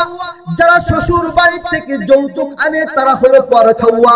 যারা দুর্নীতি করে জনগণের মাল আত্মসাৎ করে তারা হলো পর খাওয়া। আর আপন খাওয়া কারা? আপন খাওয়া হলো হুজুররা, যাদেরকে মানুষ মোহাব্বত কইরা ভালোবাসা দিয়া তাদেরকে খাওয়ায়। আমার নিজের জীবনের একটা কথা বলি, বাস্তব ঘটনা। আমার এক মুসল্লি নতুন বাসায় উঠছে, দাওয়াত দিছে। ঘটনাক্রমে আমার ওই দিন পেটে সমস্যা। এখন সে তো অনেক কিছু আগে আমার কাছে জিজ্ঞাসা করছে, হুজুর আপনি কি খাবেন? বলতেছে পোলাও টোলাও তো কিছু খাবো না, সাদা ভাত আর নরমাল খাবার। তো সে অনেক কিছু ভর্তা টর্তা প্রায় অনেক আইটেম খাবার, ছোট মাছ বড় মাছ, গোশ টোশ অল্প, কিন্তু মাছ জাতীয় প্রকার অনেক বেশি। এখন আমার তো পেটে সমস্যা হঠাৎ করে। এখন আমি চিন্তা করছি যে কি করব, পেটে সমস্যা, প্রচুর পেটে সমস্যা। এখন খানা খাইতে বসছি, আমি তো খাই না, ওই লোক আমাকে খালি দিতেই আছে। আমি বলে যে ভাই একটু করে, এক পর্যায়ে বাধ্য হয়ে বলছি যে ভাই আমার পেটে সমস্যা, তো এই জন্য পারতেছি না। এখন ওই লোকটার মনটা গেছে খারাপ হয়ে, চিন্তা করতেছি, চোখের ভিতরে দেখতেছি পানি টলটল করে, যে সে এত মহাব্বত কইরা হুজুরকে দাওয়াত দিছি, হুজুর যদি আজকে খাইতে না পারে। তো আমি তার এই অবস্থা দেখা আমি আল্লাহর উপরে তাওয়াক্কুল কইরা ভরসা কইরা খাইলাম, বিসমিল্লাহ তাওয়াক্কালতু আলাল্লাহ। হুজুররা আপন খাওয়া, হুজুরদেরকে মহাব্বত কইরা মানুষ খাওয়ায়। হুজুররা কখনো পর খাওয়া না। বুঝা আসছে? বুঝাইতে পারলাম? আল্লাহ রাব্বুল আলামিন আমাদেরকে বোঝার তৌফিক দান করুন, আমিন আমিন। উলামায়ে কেরামকে সম্মান করবেন তো ইনশাআল্লাহ? উলামায়ে কেরামকে ইজ্জত করবেন তো ইনশাআল্লাহ? উলামায়ে কেরামকে যদি ইজ্জত না করেন, সম্মান না করেন, উলামায়ে কেরাম নবীর ওয়ারিস, নবীর সাথে বেয়াদবি করার কারণে আবু লাহাবের অবস্থা যেমন হয়েছে, তোমার আমার অবস্থাও ভাই তেমন হবে, তেমন হবে। তোমার আমার অবস্থা কি হবে? তেমন হবে। উলামায়ে কেরামকে ইজ্জত করতে হবে, উলামায়ে কেরামকে সম্মান করতে হবে, উলামায়ে কেরামকে কি করতে হবে? ইজ্জত করতে হবে, সম্মান করতে হবে। আমরা সবাই রাজি আছি তো ভাই ইনশাআল্লাহ? আমি আপনি যখন দুনিয়ায় আগমন করছি, এই কানে এক কানে আজান আর এক কানে ইকামত কে দিছে? এই মসজিদের ইমাম মুয়াজ্জিনরাই তো দিছে, নাকি অন্য কেউ দিছে? আমি যখন প্রাপ্ত বয়স্ক হইছি, আমার বিয়েটা কে পড়াইছে? এই হুজুররাই তো পড়াইছে। আমি যখন দুনিয়া থেকে বিদায় নিয়ে চলে যাব, জানাজাটা কে পড়াবে? এই হুজুররাই তো পড়াবে, নাকি? তাহলে এত বিদ্বেষ কেন? এত বিদ্বেষ কেন উলামায়ে কেরাম? উলামায়ে কেরামকে মহব্বত করবেন, তাহলে আল্লাহর রাসূল খুশি হবেন, আল্লাহ খুশি হবে। আল্লাহ রাব্বুল আলামিন উলামায়ে কেরামের ইজ্জত সম্মান করার তৌফিক আমাদেরকে দান করুন, আমিন আমিন। এবং আরেকটা কথা বলে যাই, আমাদেরকে অনেক সময় মানুষ কয়, হুজুর আপনারা এত বড় আল্লাহওয়ালা, আমরা তো নামাজ কালাম পড়ি না, আপনারা তো সব সময় মসজিদে পড়ে থাকেন, আপনারা এত মাইর খান কি লাগা? আপনারা তো খালি ফিদায়, মানে খালি ফিদায়। এ কয় কিনা আপনারা এত পিডান খান কি লাগা? আরে দোস্ত, তুমি তো বুঝো নাই হুজুররা কেন পিডা খায়, জানো নি? হুজুরের এই দেহটা আল্লাহ রাব্বুল আলামিন দ্বীনের জন্য কবুল করছে, এই জন্য হুজুরের পিডা খায়। আল্লাহ রাব্বুল আলামিন হুজুরের রক্তটাকে দ্বীনের জন্য কবুল করছে, এই জন্য হুজুররা পিডা খায়। নবীরাও দ্বীনের জন্য পিডা খাইছে কিনা? হ্যাঁ, পিডা খাইছে কিনা? তাহলে উলামায়ে কেরাম নবীর ওয়ারিস, উলামায়ে কেরামকেও পিডা খাইতে হবে। এক সাহাবী এসে আল্লাহর হাবিবকে বললেন, ইয়া রাসূলুল্লাহ, আইয়ুন নাসি আশাদ্দু বালা? ইয়া আল্লাহর হাবিব, মানুষের মধ্যে মানুষের মধ্য থেকে সব থেকে বিপদ পরীক্ষার মুখোমুখি কে হয়? আল্লাহর হাবিব বলেন আল আম্বিয়া, আম্বিয়ায়ে কেরাম সব থেকে কঠিন বিপদের সম্মুখীন হয়, পরীক্ষার সম্মুখীন হয়।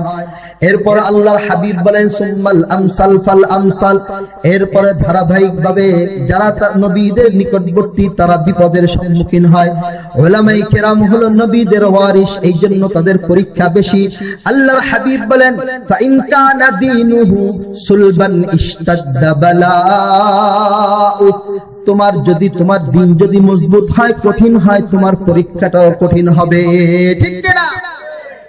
আল্লাহর কাছে আমরা অভিযোগ করি, আল্লাহ আমি এই নামাজ পড়তে পড়তে কপালে দাগ ফেলায় ফেললাম, আমাকে কেন এত বিপদ দাও? গত সপ্তাহে আমি ব্যবসায় 1 লাখ টাকা মাইর খাইছি, এই সপ্তাহে আমার গাড়ির ইঞ্জিন নষ্ট হয়ে গেছে, এখন দেখি আমার বাচ্চাটাও ঝিমাইতেছে, আমি তো একদিনও নামাজ কামাই দিন। আল্লাহ আমি এত নামাজ পড়ি, তাহাজ্জুদও পড়ি, তুমি কেন এত বিপদ তুমি আমাকে দিলা? আর আমার পাশের যে ভাই নামাজ তো দূরের কথা, পশ্চিম কোন দিকে সেটাও সে জানে না, অথচ দিন দিন তার বাড়ি গাড়ি বাড়তেই আছে, বাড়তেই আছে, বাড়তেই আছে। আল্লাহর হাবিব বলেন ওয়া ইন কানা দীনুহু সুলবান ইশতাদ্দা বালাউ, তোমার দিন যদি মজবুত হয় তোমার পরীক্ষাটাও কঠিন হবে। ফা ইন কানা ফি দীনিহি রিক্কাতুন উবতুলিয়া আলা হাসবি দীনিহি, তোমার দিনটা যদি দুর্বল হয় তোমার পরীক্ষাটাও দুর্বল হবে। আল্লাহর হাবিব বলেন ফামা ইয়াবরাহুল বালাউ বিল আবদ হাত্তা ইয়াতরুকাহু ইয়ামশি আলাল আরদি মা আলাইহি খাতিয়া, এভাবে মানুষকে লাগাতার পরীক্ষা করা হবে, বিপদ আপদ না হবে, পরীক্ষা আসবে, পরীক্ষা উত্তীর্ণ হবে, এক পর্যায়ে আমার ওই বান্দাটা দুনিয়া এমন ভাবে চলবে তার আমলনামায় কোনো গুনাহ থাকবে না। সুবহানাল্লাহ।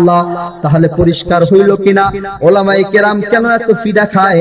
তার কারণ হলো উলামায়ে কেরাম নবীর ওয়ারিস, উলামায়ে কেরাম নবীর ওয়ারিস, উলামায়ে কেরাম নবীর ওয়ারিস। নবীরা যেভাবে দ্বীনের ব্যাপারে কষ্ট সহ্য করেছে, কাফেরদের হাতে মার খেয়েছে, ঠিক অনুরূপভাবে উলামায়ে কেরাম এরকম নির্যাতিত হয়, নিপীড়িত হয়। আল্লাহ রাব্বুল আলামিন আমাদেরকে বোঝার তৌফিক দান করুন, আমিন আমিন। আল্লাহ রাব্বুল আলামিন আমাদেরকে দ্বীনের জন্য কবুল ও মঞ্জুর করেন, আমিন। তো যেই উলামায়ে কেরামের মর্যাদা এত বেশি, এত বেশি, আমরা কি আমাদের সন্তানদেরকে আলেম বানাতে চাই কিনা? হাত তুলে দেখান তো ভাই। যদি আমরা করতে পারি তাহলে বুঝবো আজকের বয়ানে কাজ হইছে, যদি না করি তাহলে বুঝবো বয়ানের কোনো কাজ হয়নি। শুধু আমরা খালি শুনতেই আছি, শুনতেই আছি, কাজ নেই। এক আল্লাহর বান্দা বিপদে পড়ে এক ব্যক্তির বাড়িতে গেছে, বাড়িতে যায়া থাকতেছে, এখন বৃষ্টি পড়ে, বাইরেইতেও পারে না, রাত।